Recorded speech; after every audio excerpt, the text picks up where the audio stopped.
Welcome back to Box Office Maniacs, and here we are once again for The Mist. Now, this is episode 5, and if you want to know what's going on in this show, then you'll have to go back and watch my first 4 reviews, because I'm not going to do a recap here, because, well, it's not worth it, first of all.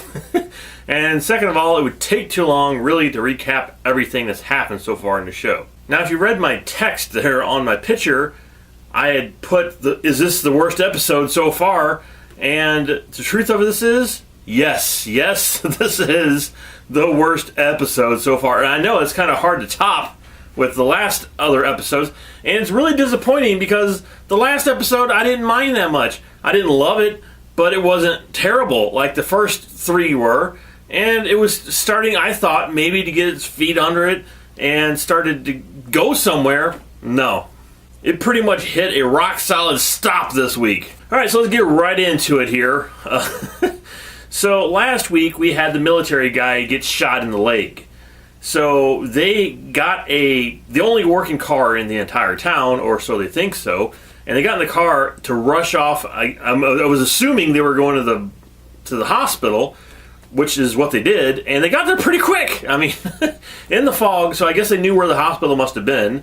And it must not have been that far. I believe they said in the show where it was, but I guess it wasn't that far away because they got there pretty quick. So they end up getting to this hospital, and the guy's bleeding out, and they get in there, and the guy's like, oh, well, yeah, we can fix him, no problem. You know, blah, blah, blah, they can fix him. So then we start introducing a few new characters in the hospital, and the whole episode was the hospital. It didn't go back to anybody else. It pretty much stayed at the hospital, which I thought was kind of interesting, I guess, not knowing what's going on with the other 2 groups, not really caring what's going on with the other 2 groups. So we get something this week we did not ask for, and this show definitely does not need, and that is flashbacks.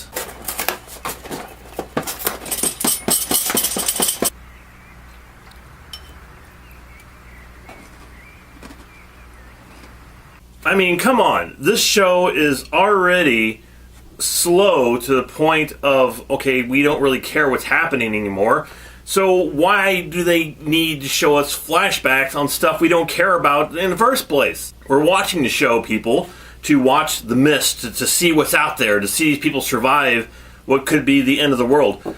We're not watching it to see what's going on with this guy's wife in the flashback sequence. I would have been perfectly fine never knowing any background on his wife or him or any of that. But since they did show it to us, apparently his wife was the town slut, is what they were saying in the show. She slept around with everybody, basically in town, until she met him, and he turned her around. Don't care. And then we get introduced to his brother on the show. But we don't get introduced to him in the flashback. We actually meet this guy laying in the bed, and he has a rebarb sticking out of his stomach. So the guy goes to explain to our main character here, the guy that's married to the woman whose daughter got molested by maybe the jock, maybe not. And we find out that this guy had an encounter with some teenagers on the street that attacked him, and he's like, well, they weren't acting normal. There was something wrong with them, and blah, blah, blah. And he gives this whole sequence of what happened, and then they stuck him with the rebarb. Where they got rebarb, I have no clue. But they stuck him in the stomach with this. And it was probably much more cheaper for them to have this guy sit here and explain that whole sequence rather than show it. Because, you know, they could probably do that for the rest of the show. Well, I went out in the mist, and I've seen this, and seen this, and seen this, and seen this. They don't ever, probably will never need to show anything if they can just have people explaining what happened to him on the street. I mean, showing it might have made that scene a little bit more interesting, but who cares? I don't care about this guy, don't care about the main character. And apparently these 2 guys don't get along. Because flashback time, we find out that he had the hots or something like that for his wife, because she said something to him like, oh, your brother used to, talk down to me or talk to me all the time and say I was the town slut and blah, blah, blah. And I'm just like, who cares? And he's like, I'm going to go beat him up. And she's like, no, you're better than him. Just terrible, terrible stuff. Terrible backstory, stupid backstory that nobody cares about, nobody asked for, and nobody wants to watch. So then we got a sex scene in the flashback between him and his wife. Not necessary. That was not a necessary sequence whatsoever. And then we even got a more bizarre sex sequence between the gay kid in the show, ends up going to the bathroom with apparently somebody else that he knows, because they didn't explain it in this episode. And again, it doesn't matter because it doesn't. I don't care. And these two guys, the guy beats up the gay guy for kissing him, and then they have sex in the bathroom. Don't explain what happened here. Who this other guy? Nothing. And it's like, okay, what's the point of this? We don't care. Show us the mist. And as soon as this episode started, the doctor, for whatever reason, tells our main character that, oh, the hospital's all secure except for the East Wing. The mist is in the East Wing. And then as soon as you said that, I'm like, well, they're going to have to get into the East Wing. It's that obvious. I mean, it's so bad. And this is where the worst part, it was funny. I was laughing. It was so funny. That comes into the show here is that the guy's brother, who he hates, has the rebarb sticking in his chest.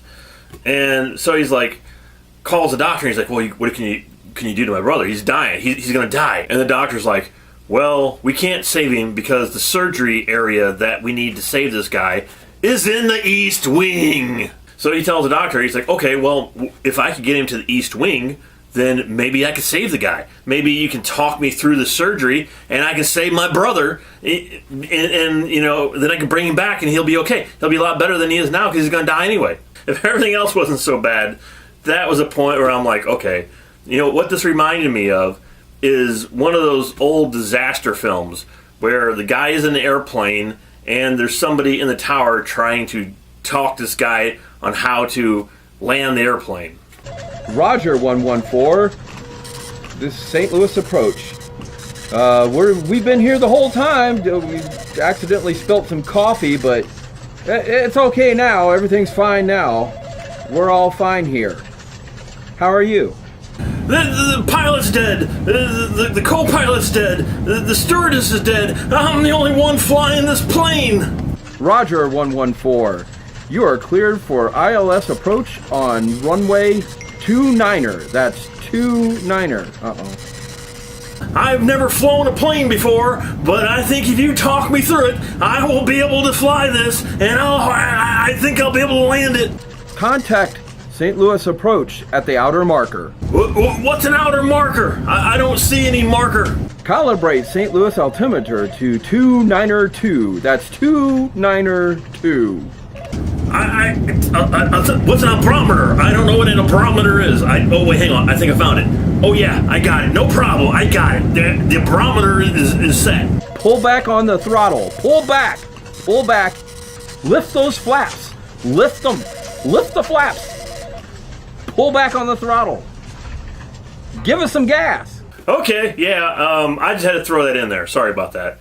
But, yeah, so this guy goes into the East Wing with his brother. I even forgot what I was talking about anymore. So he goes in the East Wing with his brother, who's dying, and where the mist is, and all of a sudden he gets in there, and the guy's like, his fingernails start turning black, and they start bleeding, and he starts bleeding from the mouth and all this other crazy stuff. And to make this even worse, they have like opening flappy doors, the flappy doors, and it's like, okay, why doesn't the mist just go through the crack of the doors? Why did it stop at the door? All there are is just flappy doors, flappy doors. It's like, the mist could have just came through that door, no problem. It's not a locked, sealed door. They're just flappy doors. Anyway, gets him into the so he gets him into the surgery room, which again, flappy doors, and there's no mist in the surgery room for some weird reason. It's all over the East Wing, none in the surgery room, apparently. It don't live in the surgery room. Gets the guy on the table, and then he's like, all right, doctor, talk me through this. I write books about talking owls, but I'm pretty sure I can work on my brother here and operate on him and pull pull that bar out of his stomach and sew up his liver and get him all nice and well. No problem, doctor. Just talk me through the surgery. Yes, the show is that bad, that ridiculous, and that stupid. We find out that the military guy who gets shot wasn't the military guy that they thought he was. He was using this other military guy's name that he beat up. Because who cares? And then when his semi-girlfriend finds out that he's been lying to her, she takes the only working car in the universe and takes off with it somewhere, leaving all these people stranded at the hospital. I almost forgot to tell you what happened to his brother. Well, he saved him. Believe it or not, he got the bar out. Somehow, I guess he must have stitched up the guy's liver, and he took a bunch of these like big cotton ball looking things, stuck into his body, sewed it together, and he lived. However, when he took him out of the flappy doors back into the mist, he slipped and fell, and his brother fell off the gurney. And these mutated space mist bugs, whatever these things were, they're like leeches. But it did have a monster this week. There were leeches, so there's that. I guess they're leeches, or space leeches, or interdimensional leeches, or mutated leeches. I don't know, but they look like leeches to me. And of course, they ended up falling under a gigantic spool of these leeches that were on the ceiling, and they all fell on his brother and started eating him alive. So then he ended up shooting his brother anyway. So the miraculous saving of pulling the bar out, sewing him together, and learning how to do surgery within 20 seconds didn't matter. He died anyway. And here they introduce a character you don't care about, you don't like, and the guy's trying to save him, and he ends up dying. So what's the point of all of that anyway? Because none of it mattered to start with. It's just exhausting. And that's pretty much it. That was this episode. Oh man, it was a tough one. It was a tough one to sit through this week. I got to tell you, most of the weeks they're semi-entertaining, even though goofy and stupid. But this one was just horrible, just bad, and it was really, really hard to get through this episode. It was that bad. But hopefully you guys got through this review and enjoyed it. Hopefully more than the show if you watched it. And if you did enjoy it, make sure you hit that subscribe button, because I will be back next week, hopefully for something better. But I did see the previews they showed at the end of it, and it didn't look like they improved it at all. But I don't think it could go any farther downhill than where it's at now. But let's hope for another semi-entertaining episode next week. So I will be back next week with The Mist. Hopefully you guys return as well. And I will see you later on Box Office Maniacs. And don't forget, we have a lot more on here than just the Mist reviews. We have movie reviews. I got the Loot Crate unboxing. We have DVD reviews. Just a ton of stuff on this channel for you to check out too. And if you haven't checked out, please do, because we work really hard to bring all this stuff to you every day and every week and whatever. So, and I'm rambling. So anyway, hope you enjoyed the review, and I shall see you next time on... There was once a little girl that didn't know if she could fly or not either. But she flew, Dave. Let me tell you, she flew. And you can fly too. You can fly, Dave. You can do this. You can land that plane. She wasn't sure if she could land it, but she did. And you can do it too.